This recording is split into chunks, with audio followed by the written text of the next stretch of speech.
Hello Aquarius, Sun, Moon Rising, and Venus signs. Kamusta kayo? Sana po ay nasa mabuti kayong kalagayan. Welcome back po sa Star Tarot.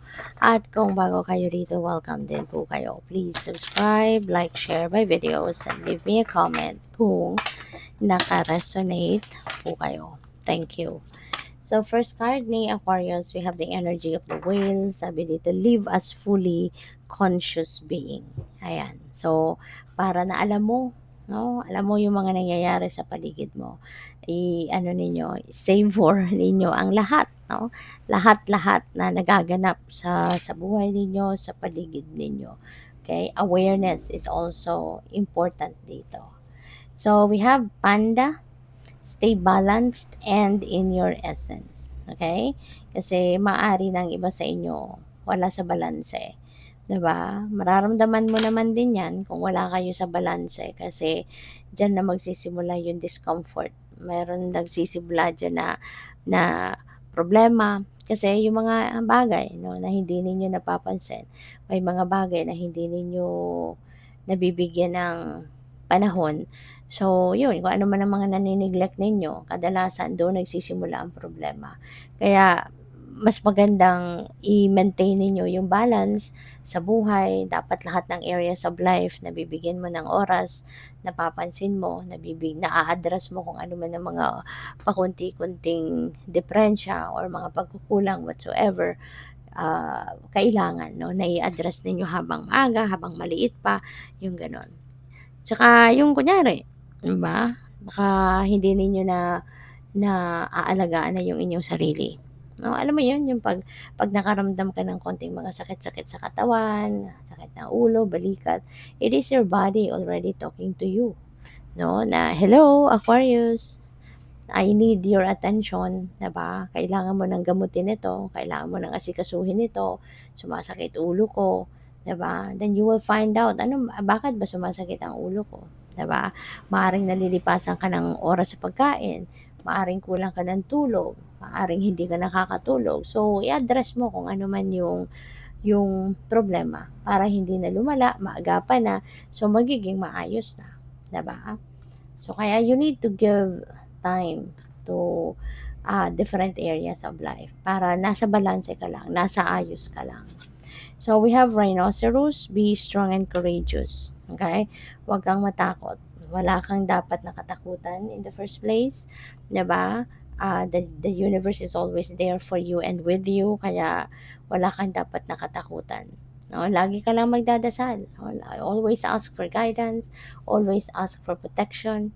No? Always pray to your angels and sa divine para na lagi kang bantayan. Archangel Michael, no? Don't forget to always call on Archangel Michael to protect you and to help you become strong and courageous.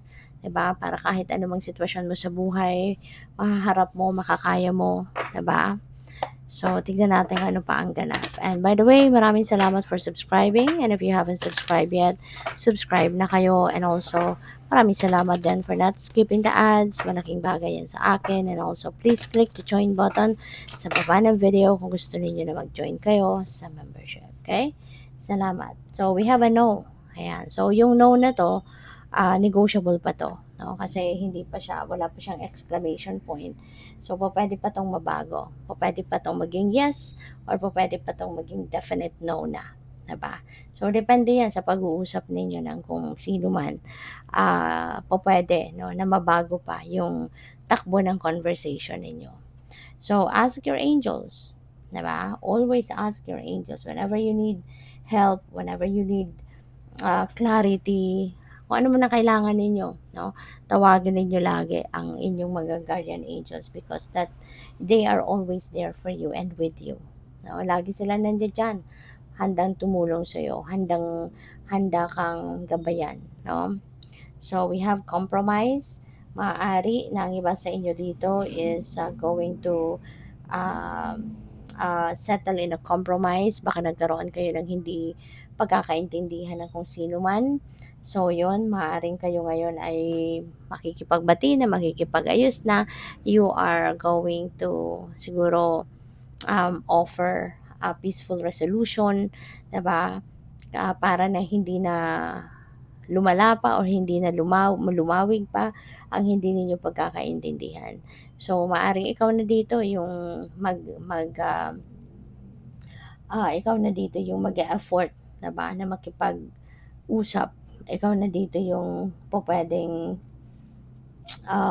magpapakumbaba, 'di ba? Para na, mag-compromise na lang kayo para hindi na mag-escalate ang kung ano man ang hindi ninyo pagkakaintindihan, 'di ba? So, maglalatag ka na lang dito ng peaceful, kumbaga resolution, ano? So, what else? We have hindi mo makakasabi lang natin na peaceful resolution, ito na lumabas na, hindi ba? So, yun, you're definitely going to hand in a peaceful resolution sa kung sino man ito. Feeling ko dito, this is someone na importante sa buhay mo. This could be someone na very important at someone na you can't afford to lose. No? Kaya feeling ko hindi ikaw yung may pagkakamali, pero ikaw itong mag-i-step up as the bigger person, 'no? Makikipag-compromise ka na, magpapakumbaba ka, yung gano'n. Ikaw na yung maglalatag ng peaceful resolution dito para na magkaayos na kayo, 'di ba?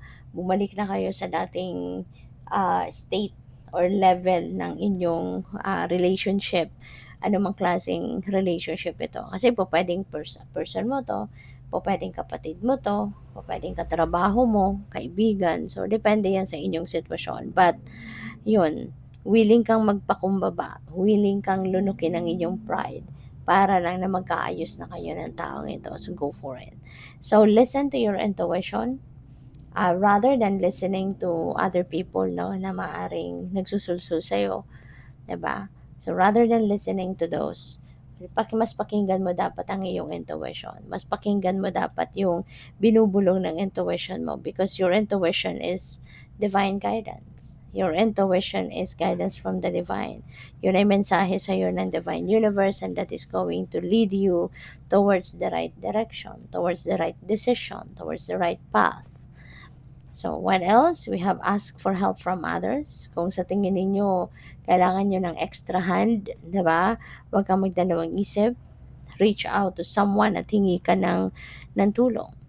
Okay? Ask for help from others. Huwag kang mahihiya. Huwag kang matatakot. Huwag kang magdadalawang isip na humingi ng tulong or mag-reach out sa ibang tao. Kasi lahat naman tayo, we are all entitled for help. Okay? Lahat. Walang exception dyan. Kaya huwag kayong mahihiya.